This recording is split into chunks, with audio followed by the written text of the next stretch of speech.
Welcome friends, मैं आदित्य। आज friends हमेशा की तरह यानी कि कल की तरह आज फिर से हम लेके आए हैं 6 क्वेश्चन। और ये मात्र 6 क्वेश्चन ही नहीं होंगे, इस 6 क्वेश्चन का डिस्कशन भी होगा। ऐसा नहीं है कि केवल ऑब्जेक्टिव टाइप वाली बात है कि ABCD ऐसा आंसर नहीं होगा। ठीक है, तो चलिए देखते हैं। पहला सवाल है, भाषा अर्जन की क्षमता किससे संबंधित है? ऑप्शन दिए गए हैं जीन पियाजे, नोम चॉम्स्की, स्किनर और ब्रूनर। जल्द से बताएंगे इसका राइट आंसर क्या होगा।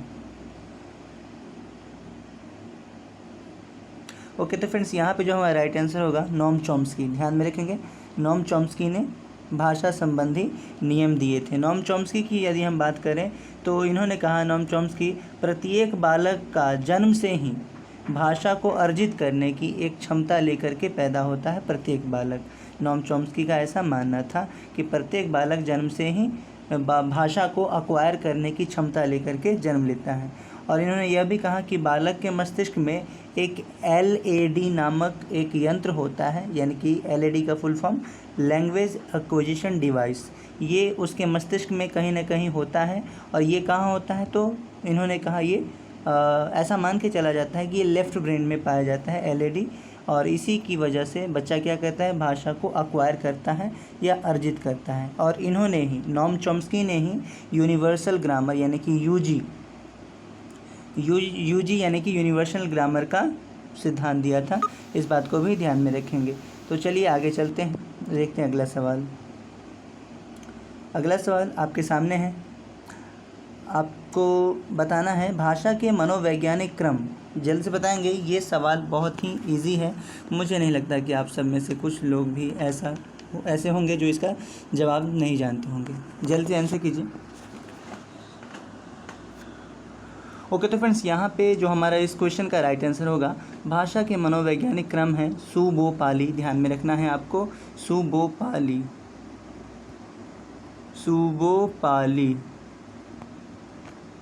ठीक है, आपको ध्यान में रखना है सुनना, बोलना, पढ़ना, लिखना। ठीक है, सुनना, बोलना, पढ़ना, लिखना, यह हमारे भाषा के एक क्रम है, सीक्वेंस है। ठीक है, ध्यान में रखेंगे। और यही यहाँ पे सुबोपाली, इसी के अनुसार आप यहाँ पे ABCD कर लेंगे जो भी हो। और इसमें जो मेन बात और जो ध्यान में रखना है हमें, ये सभी क्रम एक दूसरे से सहसंबंधित है। यानी कि ऐसा नहीं है कि आप इस चारों में से किसी एक को हटा देंगे तो 3 का कोई अस्तित्व है। मतलब ये चारों एक दूसरे से संबंधित हैं, सुनना, बोलना, पढ़ना, लिखना। ठीक है, और यही एक निश्चित क्रम है जिसे कि LSRW भी कहा जाता है। ठीक, और सुनना और पढ़ना, अगर आपसे पूछा जाए कि सुनना और पढ़ना क्या है, मतलब बोलना, एक मिनट, यहाँ पे 2 बार हो गया है बोलना, तो बोलना 2 बार नहीं होगा, सुनना, बोलना। यहाँ पे हम इसको काट दें, यहाँ पे आप कर लीजिए सुनना। ठीक है, सुनना, एक मिनट, फर्स्ट में जो ऑप्शन है ये, इसको कर लीजिए आप सुनना। और इसके अनुसार सुनना, बोलना, पढ़ना, लिखना, यानी कि ऑप्शन नंबर A यहाँ पे हमारा राइट आंसर हो जाएगा। और सुनना और पढ़ना, अगर आपसे पूछा जाए कि सुनना और पढ़ना ये दोनों किस प्रकार की क्या है, किस प्रकार का कौशल है, अगर आप जानते हैं तो कमेंट बॉक्स में ज़रूर लिखेंगे। सुनना और पढ़ना किस प्रकार का कौशल है? तो यह है ग्रहम्यात्मक कौशल, यानी कि ग्रहण करने वाला कौशल। ठीक है, सुनना और पढ़ना। ठीक है, बोलना और लिखना, अगर आपसे पूछा जाए कि बोलना और लिखना किस प्रकार के कौशल के अंतर्गत आता है, तो इसको कहेंगे अभिव्यक्तात्मक, यानी कि एक्सप्रेस करने वाला कौशल, एक्सप्रेस स्किल। ठीक है, यानी कि अभिव्यक्तात्मक कौशल के रूप में इसे जाना जाता है, बोलना और लिखना। ठीक है, आप बोल करके भी किसी के सामने कुछ व्यक्त कर सकते हैं या फिर लिख करके भी व्यक्त कर सकते हैं। ठीक है, तो चलते हैं, देखते हैं अगला सवाल। और अगला सवाल आपसे पूछा गया है, शिक्षण की द्विध्रुवीय प्रणाली की बात किसने कही है? शिक्षण की द्विध्रुवीय प्रणाली की बात किसने कही है, ये आपको बताना है। स्किनर, जॉन डेवी, एडम्स या फिर मैस्लो। जल्दी से बताएंगे। ओके, तो फ्रेंड्स यहाँ पे जो इस क्वेश्चन का राइट आंसर होगा वो होगा एडम्स। ध्यान में रखेंगे, एडम्स इस सवाल का राइट आंसर होगा। एडम्स ने शिक्षा की द्विध्रुवीय प्रणाली को ये किया था, व्याख्यायित किया था या वर्णित किया या प्रूव किया था, जिसमें उस एडम्स ने कहा कि एक तरफ टीचर होते हैं और दूसरी तरफ क्या होते हैं, स्टूडेंट होते हैं। ठीक है, यही शिक्षण की द्विध्रुवीय प्रणाली कही गई। लेकिन अगर हम त्रिध्रुवीय की बात करें, अभी वर्तमान समय में जो शिक्षा का जो क्रम है वो त्रिध्रुवीय है, द्विध्रुवीय नहीं है। इसलिए अगर हम त्रिध्रुवीय की बात करते हैं तो इसमें त्रिध्रुवीय में आप देख सकते हैं कि यहाँ पे हो जाएगा, ये त्रिध्रुवीय में अगर हम ऐसे माने, ये यहाँ पे टीचर, ये स्टूडेंट और यहाँ पे यह हो जाएगा सब्जेक्ट। ठीक है, टीचर, ये स्टूडेंट और ये सब्जेक्ट होता है। जिस प्रकार से इस प्रकार से हम कह सकते हैं कि शिक्षा एक त्रिध्रुवीय प्रक्रिया है। वर्तमान समय में जो शिक्षा का ये है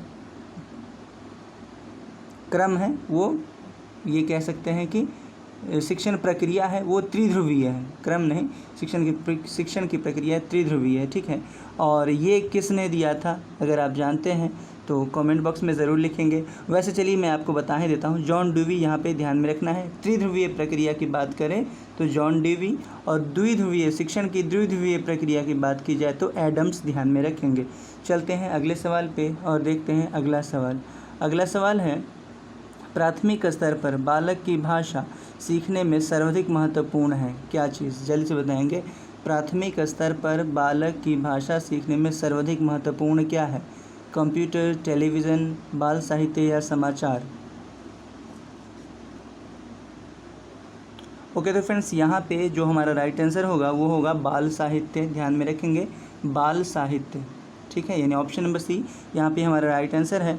बाल साहित्य इस वजह से क्योंकि बालक क्या होता है, वो उसे चाहिए होता है रोचक चीज़ें। अगर वो बाल साहित्य पढ़ता है, जैसे कि चंपक की कहानी या कोई कहानी की किताबें पढ़ता है, तो उसमें कुछ चित्र वगैरह दिखाए जाते हैं, हाथी के, घोड़े के या शेर के, तो बच्चे को ये रोचक लगता है इस वजह से, और बच्चा चाहता है, बच्चे की उस पुस्तक में रुचि होने लगती है, जिस वजह से वो पढ़ना प्रारंभ कर देता है। ठीक है, तो यहाँ पे option number C right answer है।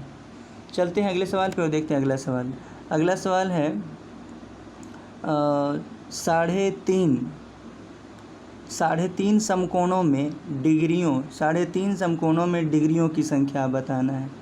ठीक है, ये 3.5 समकोण है, यानी कि 3 सही 1/2। ठीक है, 3.5 समकोणों में डिग्रियों की संख्या आपको बताना है कि कितना होगा। ओके, तो यहाँ पे जो राइट आंसर होगा वो होगा 315। ध्यान में रखेंगे, जब समकोणों की बात की गई है, समकोण, तो एक समकोण, चूँकि एक समकोण का मतलब होता है 90 डिग्री। ठीक है, तो जब एक समकोण का वैल्यू होता है 90 डिग्री, तो उसी के अकॉर्डिंग आप इसको क्या कर लेंगे, 90 × 3 कितना हो जाएगा, 90 × 3 अगर हम करते हैं, 90 × 3 करते हैं तो ये हो जाएगा 270, और फिर 3.5 कहा गया है ना, तो एक 90 का आधा कर देंगे तो 70, और 45 कितना हो जाएगा, 315 हो जाएगा। यानी कि ऑप्शन नंबर ए हमारा राइट आंसर हो जाएगा। या तो आप ऐसे कर लेंगे, या तो फिर जिनको मैथ से बहुत ज़्यादा प्रॉब्लम है एकदम, तो आप ऐसे कर सकते हैं कि 3 सही 1/2 × 90। ठीक है, अब क्या कर लेंगे, 3 दूनी 6 और 1 7, 7/2 और फिर ये 90। अब इसको 2 से काट देंगे 45, और 45 को हम 7 से मल्टीप्लाई कर देंगे, आपका ये 315 यहाँ पे आंसर आपको दिख जाएगा। ठीक है, तो मुझे लगता है कि आपको ये पसंद आया होगा ज़रूर, और चलते हैं फिर मिलते हैं कल, तब तक के लिए बेस्ट ऑफ लक।